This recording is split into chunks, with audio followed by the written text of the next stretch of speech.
Hello friends, welcome back to my channel. നമുക്ക് അടിപൊളിയായിട്ട് ഒരു ചിക്കൻ സ്റ്റൂ ഉണ്ടാക്കിയാലോ. വെള്ളയപ്പത്തിനൊക്കെ കഴിക്കാൻ പറ്റിയ ഒരു അടിപൊളി ചിക്കൻ സ്റ്റൂ ആണ് ഉണ്ടാക്കുന്നത് കേട്ടോ. എല്ലാവരും വീഡിയോ സ്കിപ്പ് ചെയ്യാണ്ട് ഫുള്ള് കണ്ടോ. അപ്പോൾ ഒരു സബോള നമുക്ക് നീളത്തിൽ സ്ലൈസ് ചെയ്തത്, 2 പച്ചമുളക്, ഒരു കഷ്ണം ഇഞ്ചി. അതിനുശേഷം നമുക്ക് പാത്രം അടുപ്പത്ത് വെച്ച് കുറച്ച് വെളിച്ചെണ്ണ ഒഴിച്ച് അത് നന്നായി ചൂടാക്കാം. ചൂടായതിന് ശേഷം നമുക്ക് സ്പൈസസ് ഒക്കെ ചേർക്കാം കേട്ടോ.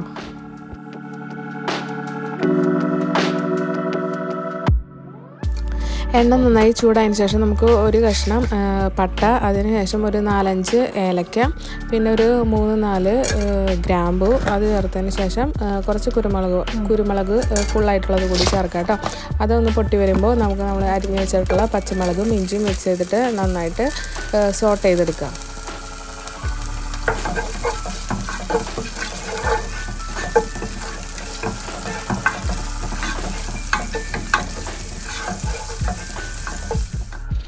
അത് സോട്ട് ചെയ്തതിന് ശേഷം നമുക്ക് അരിഞ്ഞു വെച്ചിരിക്കുന്ന സബോള നമുക്കതിലേക്ക് ചേർക്കാം കേട്ടോ. ഈ സമയത്ത്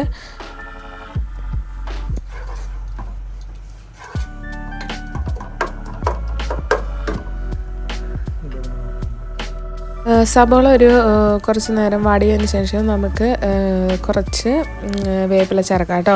ഇത് ഫ്രീസറിൽ വെച്ചിട്ടുണ്ടായിരുന്ന വേപ്പിലയാണ്, അതുകൊണ്ടാണ് അതിൻ്റെ കളർ ചേഞ്ച്. നിങ്ങൾക്ക് ഫ്രഷ് ആയിട്ടുള്ള വേപ്പില തന്നെ യൂസ് ചെയ്യാം കേട്ടോ.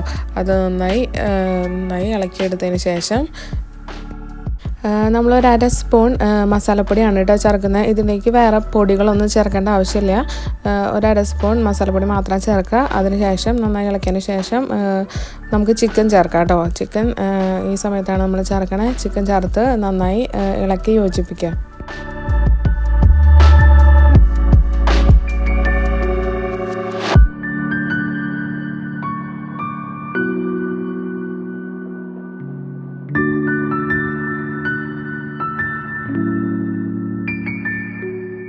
നമ്മുടെ ചിക്കനൊക്കെ നന്നായി ഇളക്കി യോജിപ്പിച്ചിട്ടുണ്ട്. അത് കഴിഞ്ഞിട്ട് നമുക്ക് അരിഞ്ഞു വെച്ചിരിക്കുന്ന ക്യാരറ്റും ഉരുളക്കിഴങ്ങും നമുക്ക് ഈ ചിക്കനിലേക്ക് ചേർക്കാവുന്നതാണ്. അത് ഭയങ്കര നൈസായിട്ടാണ് കേട്ടോ നമ്മൾ അരിഞ്ഞിരിക്കുന്നത്. ഇത്തിരി കട്ടി കൂടിയിട്ടാകുമ്പോൾ നമുക്കത് സെപ്പറേറ്റഡ് ആയിട്ട് കിട്ടും. ഇതാകുമ്പോൾ നല്ല വെന്ത് വരുമ്പോൾ അടിപൊളി ടേസ്റ്റാണ്. അപ്പോൾ നിങ്ങൾ അത്യാവശ്യം ഇങ്ങനെ ഒരു സ്ലൈസിൽ തന്നെ അരിഞ്ഞ് ഇതിലേക്ക് ചേർക്കാൻ ശ്രദ്ധിക്കുക. ഇതാണ് ഇത്തിരി കൂടി കൂടുതൽ ടേസ്റ്റ്. അതിനുശേഷം നമുക്ക് പാകത്തിന് വേണ്ടിയിട്ടുള്ള ഉപ്പ് ചേർക്കുക. ഉപ്പൊക്കെ അവരവരുടെ ഇഷ്ടത്തിന് പാകത്തിനനുസരിച്ച് ചേർക്കാവുന്നതാണ്.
ഇപ്പോൾ ചിക്കനൊക്കെ അത്യാവശ്യം നന്നായി വെന്തിട്ടുണ്ട് കേട്ടോ. ഒരു 15-20 മിനിറ്റൊക്കെ ആ സമയത്ത് നമുക്ക് 1-ാം പാൽ ഇതിലേക്ക് ചേർത്ത് കൊടുക്കാവുന്നതാണ് കേട്ടോ.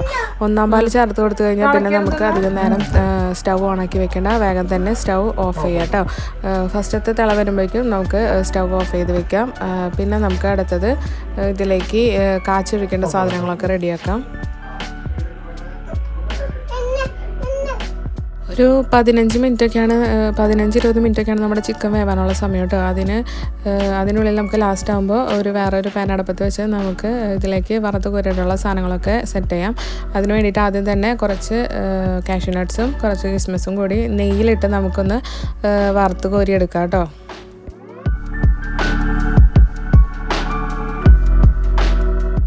അതിലേക്ക് കുറച്ച് കറിവേപ്പിലയും കൂടി നമ്മൾ മിക്സ് ചെയ്യുന്നുണ്ട് കേട്ടോ. അതിൻ്റെ ടേസ്റ്റിന് ഈ കറിവേപ്പിലയും കൂടി വന്നു കഴിഞ്ഞാൽ ഒരു പ്രത്യേക ടേസ്റ്റാണ്. അപ്പോൾ നമ്മുടെ ഐറ്റം സെറ്റായിട്ടുണ്ട്. ഇത് നമ്മുടെ കറിയിലേക്ക് ഒഴിച്ച് കൊടുക്കുക. ഇത് നെയ്യിൻ്റെ ഒക്കെ മണം വന്ന് അടിപൊളി ടേസ്റ്റാണ്. അപ്പോൾ നമുക്ക് ഒരു ഇത്തിരി 10-15 മിനിറ്റിന് ശേഷം നമുക്കിത് പാലപ്പത്തിൻ്റെ കൂടെ, വെള്ളപ്പത്തിൻ്റെ കൂടെ അല്ലെങ്കിൽ ബ്രെഡിൻ്റെ കൂടെ നമുക്ക് കൂട്ടി കഴിക്കാവുന്നതാണ്.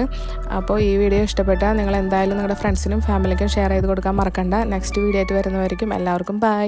തിന്നുകൊണ്ടേയിരിക്കൂ, കാണൂ കണ്ടുകൊണ്ടേ.